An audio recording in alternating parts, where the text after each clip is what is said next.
好来，乡亲啊，继续来看这件，这个昨发生伫台中丰原的死亡车祸。有心8个月妈妈骑着乌倒摆，载着2岁查囝，好徛伫个骹踏迄个所在。结果一台大吊车因为视线的死角无看到，为后面甲因追撞。结果2岁查囝互吊车是当场来告死。加载这妈妈甲伊腹肚内的胎儿拢稳定。这个小女童的爸爸早起是回到现场来招魂。伊讲太太对查囝的死是真自责，心情也无遐多平复。啊，这个吊车司机的妈妈嘛有到招魂的现场，伊来跪拜，嘛来痛哭。伊讲伊的后生开吊车开10外冬咯，真正是无看到，才会弄死这个囡仔。伊嘛真艰苦，会来负起着责任，祈求家属会当原谅。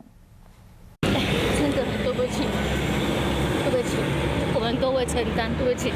伊是吊车驾驶的老母，一直回失礼，靠甲人徛未在。因后生驶吊车，弄到桥倒摆，载2岁查某囝，这个有心8个月孕妇，弟说讲，这2岁查某囡仔当场死亡。不是真的没看到，不然不可能会发生这种事。李太太讲，因后生13岁，驶吊车已经10多年啊。弟说一个2岁囡仔往生，伊嘛真后悔，愿意负责。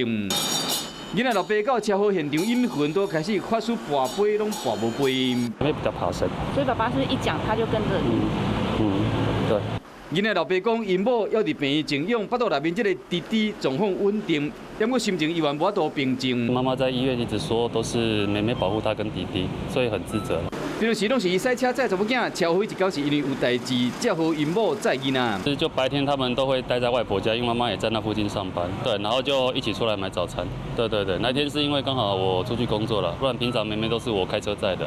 主线是徛伫出车祸这条东州路无偌宽，不过真正有大车咧出入。上下班骑车来经过，停伫大车的边啊，桥倒摆人拢真紧张。伊希望讲政府会使改善，无希望讲同款的悲剧，佫发生伫别人的身上。